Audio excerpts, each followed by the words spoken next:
I'm Chance. And I'm Sarah Catherine. And this is Conservation Connection, presented by Last Chance Endeavors. We are a husband and wife team running a wildlife education nonprofit. It's focused on connecting students to their environment. Each week, here on Conservation Connection, we do just that, introducing you to the groundbreaking science and conservation work that's happening every day across the globe. We talk to professionals in the world of conservation science and wildlife management, and we ask them about their career, their current projects, their wild and crazy stories from the field, and everything in between.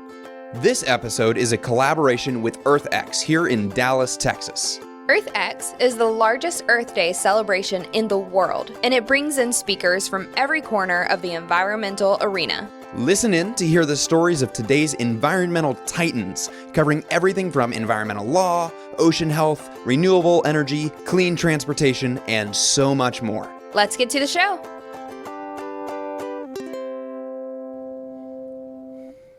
Alrighty guys, welcome to another episode of Conservation Connection. We are here in Dallas, Texas for EarthX 2022, sitting in the EarthX podcast studio. And I know I say this every time, but I am so excited for this episode. We're sitting down with Kenneth Flippin, who is the statewide sales rep for Texas Beer Company.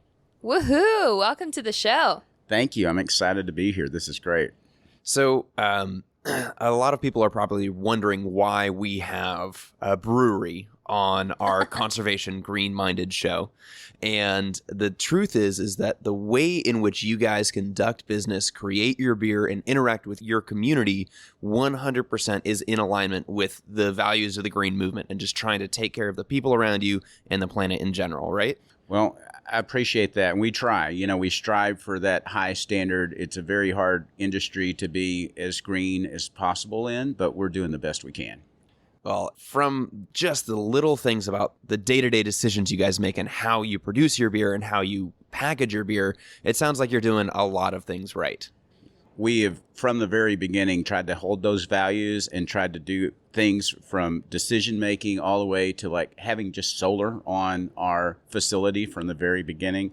That was like a good step in the right direction. And it gave us really a means to, we're right east of Austin, and that's a very, progressive, environmentally aware community. And the ability to tell people we have solar-powered beer just really opened up a lot of doors.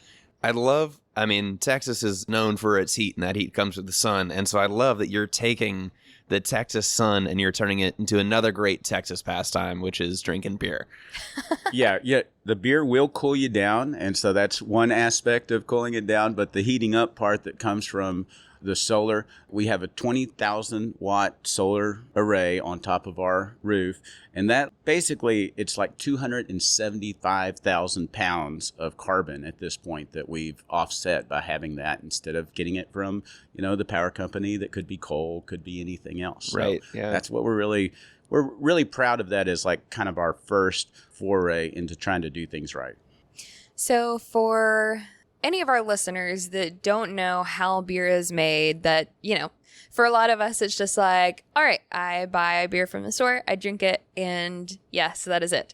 So give us kind of the background of how is beer made and what these solar panels have to do with it. Because I know that they're doing more than just like providing lights in your building, basically. Yeah. And so, beer has such a long history, and it not only has a history of being a drink you can enjoy, but it's a drink that is really a socializing drink. People say if you drink in a community setting, it really brings people together. And if you're drinking alone, well, that's just kind of sad. So, not only having brewing beer is something that's important because of the impact that it has, as used to be, in the agricultural revolution, it was sustaining for people. And yeah, it can still, especially if you get a really strong stout or something, it will feed you a meal as well as a drink. But I think the socializing aspect is more important. Like when you do it in community, you really are able to talk to people and socialize with people that you might otherwise not, because you're coming to a community place and drinking in that social environment and having your inhibitions lowered a little bit. I think especially in these highly divided times, that's really important. And the beer is really rather simple. It's basically hops, grain, yeast, and water. And then you might add like a fruity element or like chocolate to add a certain taste for a specialized beer. But really, it's all about those 4 ingredients. And the hops is what most people know about because that's what really adds that taste that's distinctive about beer. Yeah. I mean, really, at its base level, every alcoholic beverage is some sort of a sugar that is crunched up by yeast and split into carbon dioxide and ethanol, right? And so that ethanol is the alcohol. That's what makes beer does what it does. But when we're talking about the 4 ingredients, water, hops, grain, and yeast, your hops are your flavors, right? That's where right. you get sort of that, like the turpentine flavors or the more bittering agents, just to give it a little more of a zing. Your grains are providing your sugars, right? That's why, you know, all these carbohydrates that you eat, like if you eat a piece of bread, your body's just going to break that straight down into sugars. And the process of heating up the grains prior to the fermentation process is releasing those sugars into our next ingredient, the water. And That's so right. in that water solution, the yeast is able to take those sugars and do what it does best and turn them into the ethanol and the carbon dioxide, which gives the bubbles as well as, you know, the intoxicating effects of beer. Yeah. I think, well, y'all are obviously home brewers because you probably explain that better than I can. But what's interesting about it is that that's actually how we started. So our co-founders are Ian Davis and JD Gins, and Ian's basically the CEO and runs all of the business side of everything, and JD's our brewmaster. And they were basically brewing beer in their backyard and realizing they were doing a pretty damn good job. And JD specifically made some really good beer. And so having him be our brewmaster, it really has been an amazing impact because when you have people taste a beer, you know, a lot of times you're basing it on what you like in your palate. But we really tried to, and I'm glad I was one of these people, we got to test a lot of different formulas. It must have been a rough job. Yeah. It's like, I'm not so sure I can drink all of this beer because it's a little too bitter or whatever. But then like, oh, now we've got one perfect. Now I drank too many of them. And so I can't really change my palate to the new beer. So like, you know, it's really been awesome to grow. And we like what's really encouraging is how many people have described our beer as delicious, whether it's like the original amber that in 2019 won the gold medal at the National Beer Festival. Wow. That's really what kind of launched people recognizing how good our beer was, to like some of the IPAs that we've made recently that they're just a nice balance between that hoppy taste that you expect with an IPA, but also keeping it balanced enough so you're not like literally burning people's palates out by making it just too hoppy. And so, yeah, I think a nice balance. We use Cascadian hops from Oregon. That's a really tasty hop. You can kind of taste the flowery taste in it a little bit and the sweetness in ways that a lot of other hops don't carry through. And so we're just really pleased with how our formulas have come together and the taste of the beer. So it really boils down to you make really good beer. Yeah. You make it in an environmentally responsible way, and you create an environment where people can consume this beer and have community, right? And community is the cradle of actions. Once you've got people that are working together, that see each other and are spending time with one another, that's how you get people to really care and make changes in your environment. Yeah, absolutely. And the community part is definitely at the center of the Texas Beer Company. Ian and JD, the co-founders, I was very close friends with them for years before they even started the brewery. And we were all basically community organizers, people that worked at environmental nonprofits, and we managed political campaigns.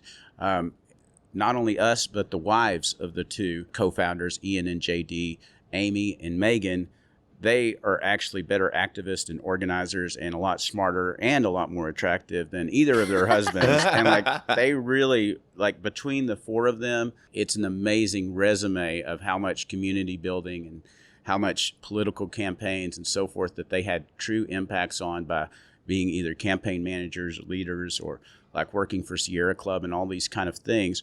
Like we had that aspect to us as people, and opening up the beer company, I feel like we wanted to bring that to a community. And so we all lived in Austin, but working as political folks and, you know, nonprofit, not a lot of money in that. And so we were looking how can we get to somewhere more affordable but stay close to Austin and open up a brew pub? And Taylor, Texas said, hey, come on out. We really need our community revitalized. We'll give you a little incentive to come out. And that's really what brought us there. And it really helped revitalize a community that, like, if you look at downtown Taylor, 2nd and Main, where we're based, that building that we're in, the McCrory Timmerman building, it was run down and dilapidated, didn't have any businesses. And the incredible owners basically turned it around so that we could bring in the brew pub. But now there's about 15 to 17 businesses, I'd say, in that one building. Wow. And now there's like 3 other places where you can go listen to live music or have a drink in downtown Taylor. And if you have the opportunity, anybody listening to this, if you're coming anywhere close to Austin or traveling east to west on 79, come to Taylor, especially on the weekend days. It's a great time. It's a great community bar. People come in. We do a lot of events, like when there's something going on with a city council race, or like when Samsung came, they came and did a little VIP event at our place. And so we kind of are the center of building the community in Taylor that was already there to some extent, but needed a lot of growth and pushing so that we could really bring out all the people that enjoy not only socializing together, but making a difference. Because, like, literally, you get informed and educated by all the different events that we have. Absolutely. Well, that definitely makes me want to go to Taylor, Texas. I'm very sad we don't have a car on this trip and probably won't be able to get down there. But next time. We're gonna see if we can make that happen. Yeah. I'm not doing anything tomorrow. So you brought up a good point of all of your background and the co-founders' backgrounds and the wife's backgrounds. And I did want to hit on that a little bit of why it is so important to Texas Beer Company that you have all of these green initiatives, and actually hear about Texas Beer Company does some amazing collaborative efforts, specifically with the Texas Hill Country, right? Yeah. So we strive to be a purpose-driven, environmentally conscious business. And so the environmentally conscious side definitely has to do with having solar on our brewery. It also has to do with a lot of other things we do, like we only use cans. We don't do glass. Of course, we do kegs, but that's a very efficient process. But right now, you cannot recycle glass worth anything. But it seems like aluminum's infinitely recyclable at this moment. So we just use cans for that purpose. It's things like that that I think really make a difference. But we also decided to be very purpose-driven, and we have, at this point, 3 different nonprofits that we give a percentage of every sale to. And the most recent one is what we're excited to talk about today, is our Wild Texas Kolsch. And the reason that is because it is a collaboration with the Hill Country Conservancy. And anybody that knows anything about the Hill Country knows that there's a lot of development in that area. And what they do is basically work with private landowners to keep them from developing their land in a way that would keep it from being wild, keep it from being, natural. And so by doing that, we decided, let's call this the Wild Texas Kolsch, and we want to keep Texas wild.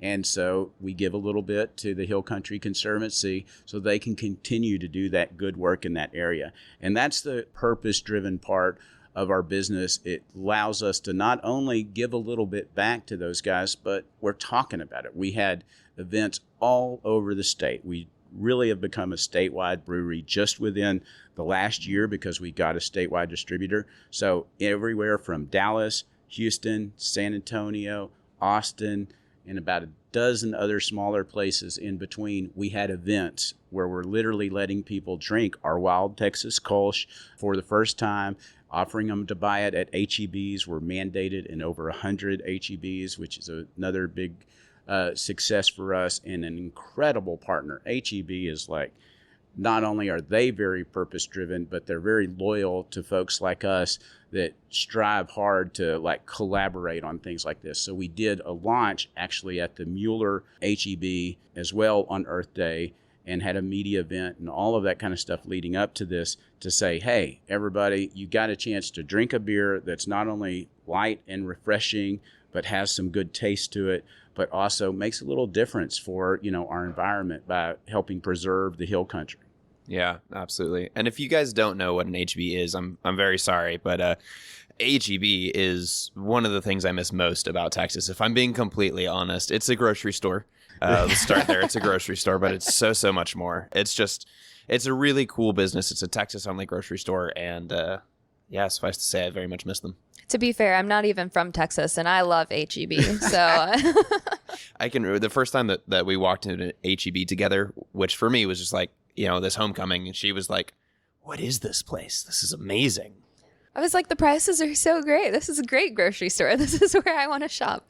Yeah. Absolutely. So I want to talk a little bit more about some of the small choices that you guys make that have big impact. So the one that you've already brought up, other than the solar panels, is you don't distribute using glass bottles, right? Because there's no end of life plan for a glass bottle. Once it's been used, it gets thrown away, and then it sits in a landfill for the next Lord knows how many years. That's right. You use aluminum cans instead, which can be recycled. What are some of the other things that you have done with your brewery to conserve energy or other end-of-life processes for the materials that you're using? Sure. So a couple things that we do. One that's kind of the most interesting to me, because I've worked in kind of the energy arena, is we use a heat exchange process. So like you have to brew beer, so that means warming it up, but then you have to cool it back down to obviously get it in the cooler so you can eventually serve it.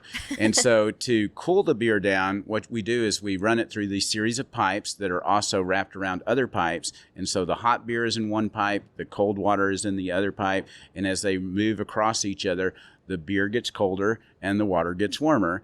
And then not only do we end up with cold beer, you end up with hot water, and you can use that hot water for the next brewing process. Basically is an energy saver overall, and it allows us to work in a way that we know that the solar power is helping a lot, because that's a whole lot of our energy. But if we were wasting that energy, we would need more power from somewhere else. And so just being efficient in those ways is one of the things. Also, like the grain that we have, once it's spent and used, we take that and we give it to local farmers for animal feed. And so that grain is going out there feeding a bunch of animals. And so those two processes, I'd say, are kind of the two key ones. And then we just try to do a lot of little things. Like we try to reuse every single thing that we can over and over and over again. Like if we go out to an event and we have a bunch of the little packets that are on top of your six-pack that hold them together so you can hold the whole six-pack. A lot of times those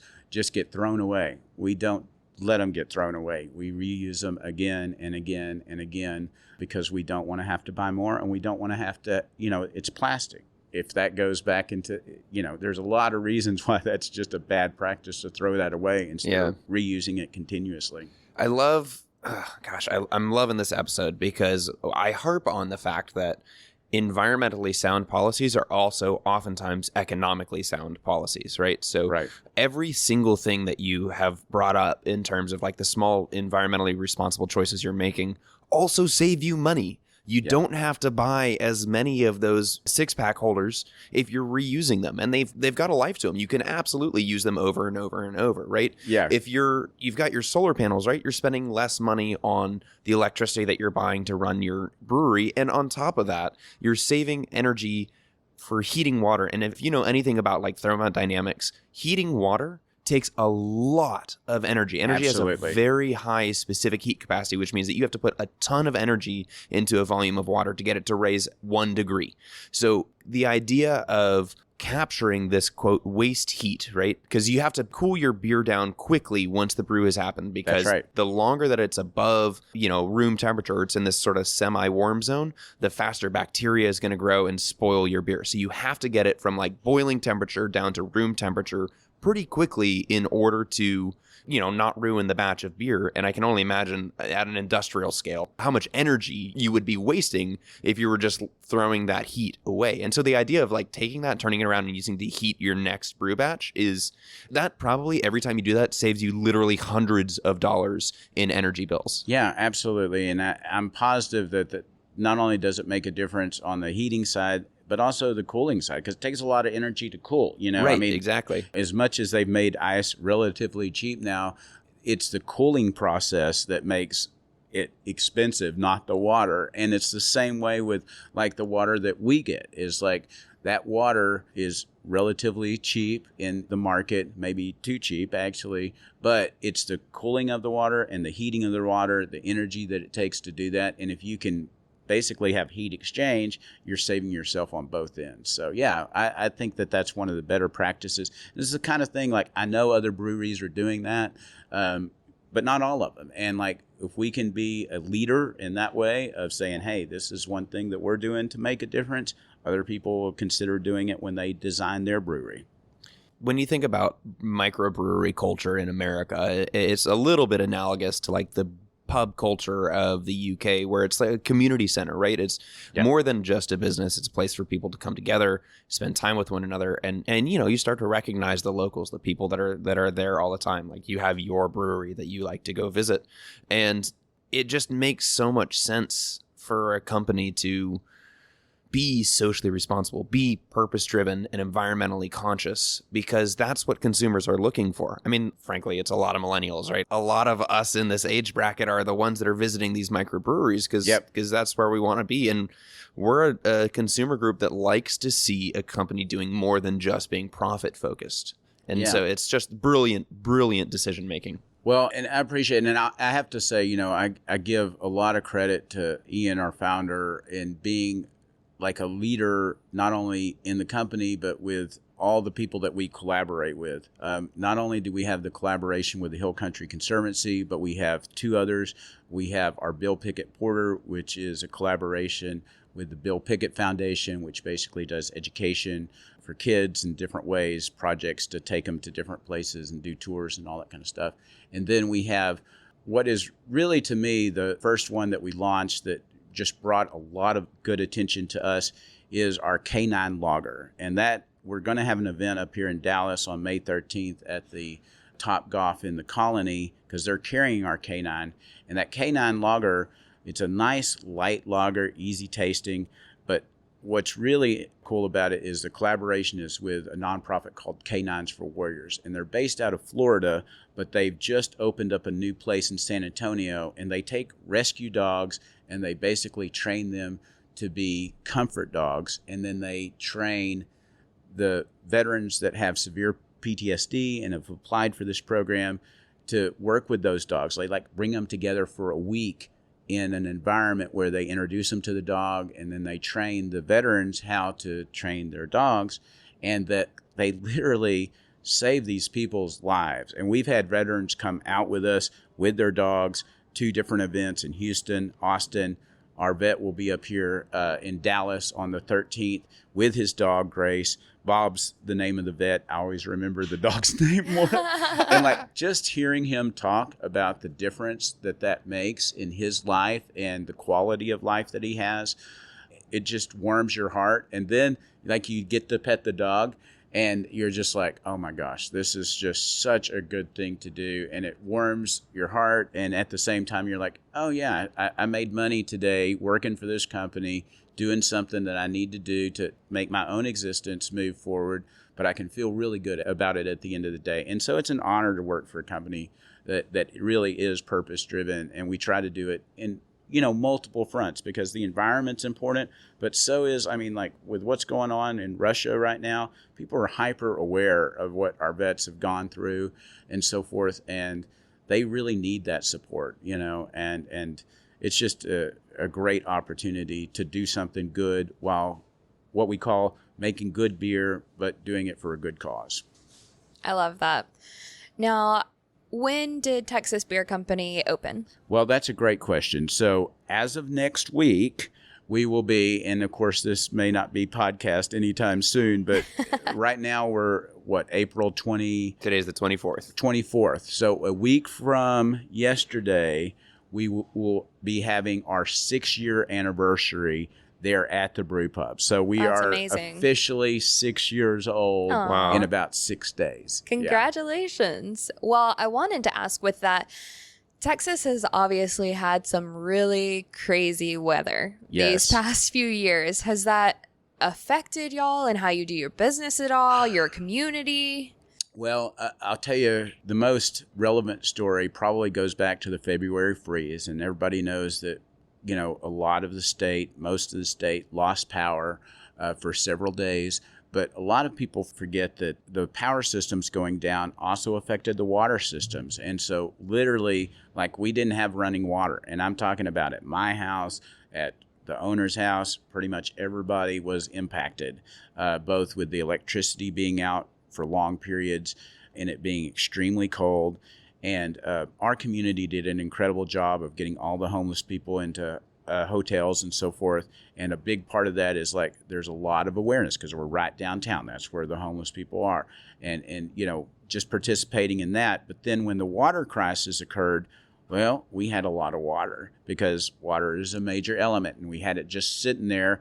It's obviously able to be drunk, and yet we also had a means to put it into something that could be a container that you could spread out, which is, of course, our beer cans. And so we literally offered that up, and we had lines outside of our brew pub just taking as much water as they could take to not only our own community, but communities all around us. And so the ability to help out a community in a time of need, I mean, we got a lot of good media over it and all that, but that wasn't the point of it. It was like, we're here. We're part of this community. What can we do? Oh, we have water. Of course, we're going to provide that. And it led to several interesting stories because the mayor talks about this. It's like they were talking to other cities, and they're like, oh, yeah, we need some water. We'll give you some water. One of the cities like, oh, this is going to a school, and it's a bunch of kids, and your water is in beer cans, so we can't really accept With labels on it that say, like, ABV, blah, blah, blah. Yeah, exactly.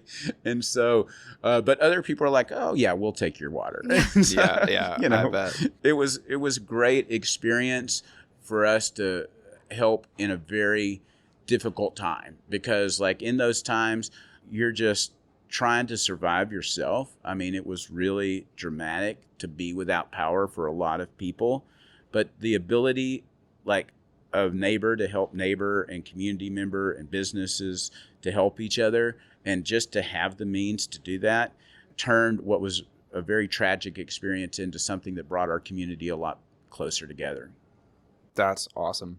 Well, other than visiting Main and Second in Taylor, Texas, which is east of Austin, where else can our listeners go to learn more about the programs that you guys are doing? So you can always go to texasbeerco.com and look at our website. You can see our collaborative efforts on there. You can see all the different beers that we have, and we have a ton of different beers across the spectrum, from the Kolsch to lagers, ales, porters, stouts, and of course quite a few different IPAs. And across those spectrums, you can see what all those beers are. We have a few seasonal beers, and also you can see a lot of where our beer can be bought. And the major thing I would say is that HEB has been such a loyal partner. We're mandated in over 100 HEBs. So, like, anywhere in Austin, San Marcos, San Antonio, all the way out to Houston, we're probably in your HEB. If we're not in your HEB, go to your beer steward and say, hey, I would like to know if y'all have Texas Beer Company available through distribution. And if you can, ask for a specific beer that you like from us, and they'll get it if they get 2 or 3 requests. I would also say that's very true with, like, central markets. Like, we do pretty good with central markets up here in Dallas. But again, if they don't have the beer that you like, if 2 or 3 people will go in and request it, the beer stewards will usually add that beer to their list. And so as far as buying beer, basically HEBs, but also look at our website. And then there are just tons of places all across the state that carry our beer on tap. And so you can not only come to Taylor and experience it, but a lot of places in Austin, a lot of places in San Antonio. We are at the Craft and Growler here in Dallas, where we had a couple of events. We're at Top Golfs in both the Colony and a couple in Houston, and we've been at the Austin Top Golf. So, like, there's a lot of different places that you can get Texas Beer Company beer. And if you have a place that you would like us to go, you can just contact us, and one of our sales reps will be more than glad to contact wherever that is and do our best to get in there. Yeah. So my question is, when is Texas Beer Co. going to make it to Georgia? Well, and this goes a little bit to the environmental footprint aspect of it. Like, we just got a statewide distributorship, and Texas is such a big state that that's a big deal. But it's also like, when you're shipping it further and in generally smaller amounts because it's more of a specialized, like this one place wants it, that is a little bit more challenging. And so, just a little bit down the road. But if you have some people that taste our beer and like it in another state, talk to us and we'll try to work out a little networking system where we can get it, shipped out with another batch of beer going to somebody else. Nice. Well, for now, I guess Chance and I will just have to come visit y'all in Texas. That's what I was going to say. Come on down. It's nice weather actually right now. Yeah, now's the time. Yeah, absolutely. Well, thank you so much for taking the time to sit down with us. We have absolutely loved this episode. We really appreciate your time. Yeah, thank you for having me. I can't tell you how much we appreciate not only the exposure, but also just the conversation. Like these are the kind of things that we do it for these reasons, but also communication is the way that we not only share those values, but spread those values. And y'all are doing a great job of that. So thank you for having us. Thank you so much. Thanks for listening to this episode of Conservation Connection. If you enjoyed our podcast, go ahead and subscribe to make sure you catch every episode that we post. We'd love to hear from you. So if you want to reach out, go to our website, lastchanceendeavors.com/contact and shoot us an email. We love questions from our listeners, so if you heard something that you want to know more about, be sure to let us know. If you've got a minute to spare, leaving a 5-star review on Apple Podcasts will help other conservation-minded people find the show. We'd really appreciate it. A big thanks to the people working to protect our planet, and a big thanks to you for listening. Don't forget to tune in next week.